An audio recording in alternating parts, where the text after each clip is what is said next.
Hi guys, it is 1:28 p.m. on January 8th, the 179th day I'm doing this. Here is your daily dose of hope. And I'm saying this, I'm thinking of it like calling myself out, but it's more just to help myself. So last night, I did not sleep well at all. I was in massive physical pain. And even this morning. But what I realized is there are things I did that might have contributed to that. And I really think it's a powerful tool when you can examine what you did without judgment. So this is me practicing that. So one of the things I did is I actually had an appetite last night. And I think I got really excited. So I ate a lot for me. When I haven't really eaten a lot in like a month, Another thing I did, which this is a bit of a grieving process, but I treated myself to some treats. But the reality is they ended up punishing me later, right? Like I was in such physical pain, partially probably because of those treats. And the third thing I did is I went to bed with YouTube. I just kind of rebelled last night for me. I still went upstairs, because my daughter's in school and I hold myself to that standard with her every single day. But there was a part of me that was like, I don't want to go to bed yet. I don't want to do the right thing. I want to feel better. So I think of it like if someone was on a diet or an exercise routine or something and they fell off for a day. That's where the magic is. That's where the power actually is. What do you do when that happens? So this is me walking the walk, even though it's new for me, of saying, that happened. The results are I was in massive physical pain. I did not sleep well.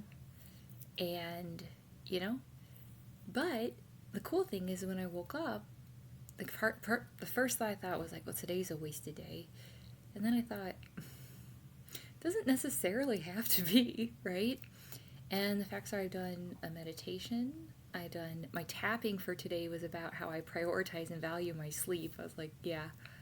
And I do Duolingo. And I realized I was in such pain, couldn't even really get out of bed. And I felt so helpless and just defeated. And I thought, well, what's something you could do? What's something that, and I was like, well, I do my Spanish every day. I could just do that a little longer. Out of all the coping tools, that's good for my brain. That's a good dopamine thing. So I'm in a friend, current thing. And I was like, you know what? Let me do that for a bit or a while. And, that was a step in the right direction, right? And then I was drinking some water. I was still in a lot of pain. And then I was like, I think I'm going to get up now. And I thought, no, you don't need to get up right now. I'm really walking that fine line between ignoring the symptom, trampling over it unnecessarily, and succumbing to the symptom. And I thought, what you could do is you could turn on something that's good for you and close your eyes. And if you fall back asleep, then your body needs the sleep, And that's what I did. And I fell back asleep, I think, for an hour. I'm not even sure. And I thought, okay, so that's a step, right? And then I was like, should I spend the day in bed? And I just went, do you want to step? It's not actually probably going to necessarily help you. And even if you spend the day in bed, you're still drinking water. So you're going to have to get up to drink water anyways, And so I ended up going downstairs. Did I take a shower first? I might have taken a shower first. And then went downstairs, had my vitamin C water, drank some more water, had an opportunity to have a conversation on the phone, and was like, wow. And then I was like, maybe I could try taking a walk. I haven't walked since the surgery. I mean, taken a walk. And it just was yeah, I think I'd like to try that. And then it was like, well, the trash needs to be taken out. I need to get the mail. And I thought, ooh, this can be like a link, like a system. That's what I did. I said, you can take out one bag of trash as long as it's light, which that's all we had, but still, I want to keep on top of things if I can. And then the mailbox is on the way. So it's like killing three birds. I don't like that analogy, but optimizing the walk. And even on the walk, I had to go significantly slower, and that was new for me. But I had my meditation on, and I said, okay, keep walking, but really pay attention, like mindfully walk slow. And I pushed it a bit, and then the pain really started to flare up. So, mental note. But the facts are, I've taken a walk, I've done a meditation, I've done these things that for today I might not see the results, but they are steps I took. Every step counts, is my point. I also watched this video, and it might have been last night, I can't remember. And it was a neuroscientist talking about the brain and just all the things I'm doing. And it was just very validating and affirming of like, okay, so you're on the right track. So that being said, tonight's going to be different. I'm not going to eat things that I was going to say aren't good for me. I'm still learning what's good for me, but like things sugar's not good, right? So treating myself with that doesn't actually work. And I'm not going to go to bed with YouTube. I'm going to turn on the meditation because I realized how much it's like the person on the podcast was talking about, like they were going to write a book and just about setting yourself up for success. You set yourself up for success. It doesn't mean necessarily that you feel successful every day, but there is inherent value, at least for me, in taking at least steps. It's like if you're sick, but you don't rest and you don't do it, you don't do any self-care, you might have been able, sorry, I'm shaking, you might have been able to recover more quickly and more thoroughly if you did do the self-care. And I'm just having all these like epiphanies. Yeah, it's actually genuinely really exciting for me because it's probably gonna be imperceptible to other people, and that's the point. It's allowing me to figure out how to do all of this on my own while not diluting my parenting, and like everything that I want to do as far as the person I want to be, and seeing how it really is a mindset shift. It really is like a paradigm shift. So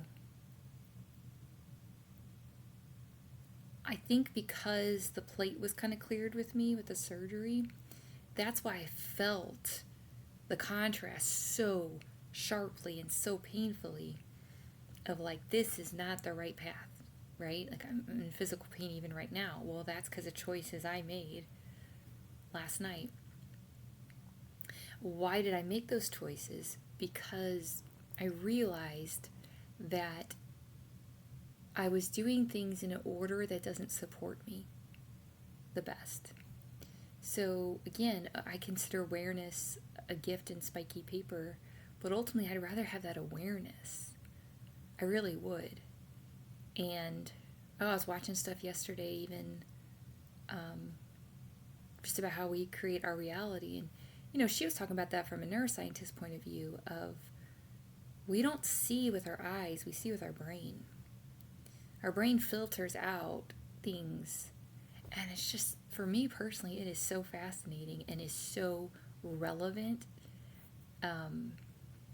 So one of the things I never got to do that I am like insisting on doing this time, I never got to recover from anything. Any of the things I've gone through, even illnesses, I never got to recover because I was in a toxic environment, to say the least.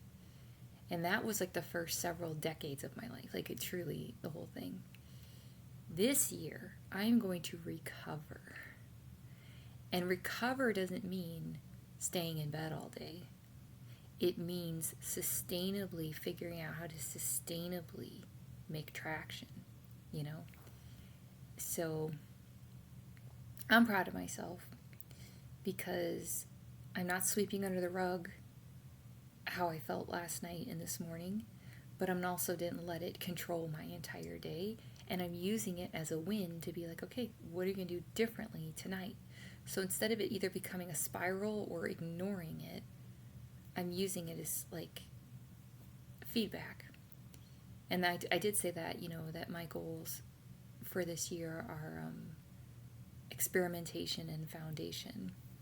So anyway, I love you guys. I am really tired right now, which is to be expected, but I am going to lay down for a bit before my daughter gets home and just realize I would rather be tired because I did something that's possibly good for me, such as taking a walk, than to be tired because I'm just sort of in this prison of, I don't, like, it's tired from worrying or tired from trying to control things out of my control, right? This is a tired that you're like, it's a good thing. Now it's exacerbated because I just went through surgery and also because I didn't sleep last night. But it shows me who I actually am. Like, I was going to say grit. It's grit, but it's also just like I push through for my daughter all the time. I'm starting to push through for me, but in a supportive, loving way, not in a grinding way. And I watched this video, I can't remember, and they were talking about don't have any 0 days. If you don't have any 0 days, you're always making progress. And I think that's going to be really cool for me personally. If I have that mindset of, did you take steps today in the direction you want? Yes. Then regardless of how you feel, emotion and physically wise, you took those steps. No one can take that away from you. And that's really important for me right now. I don't know how many big moves I'm be able to make until like at least the summer. But in the meantime, I also don't have to be frozen. I don't have to be stagnant. I can like take steps, pivot, and all of that. So anyway, love you guys. Remember, you are the sky. You were here yesterday. You're here today. You will be here tomorrow. You deserve to be here every single day. And I would recommend, especially if you're not feeling good, either physically, emotionally, mentally, any of it, ask yourself what steps you can take to support yourself right now that could possibly help you. It really does make a difference for me to not, like I said, I'm walking that really fine line of not ignoring, but also not succumbing to it. So, love you guys. Have a great day.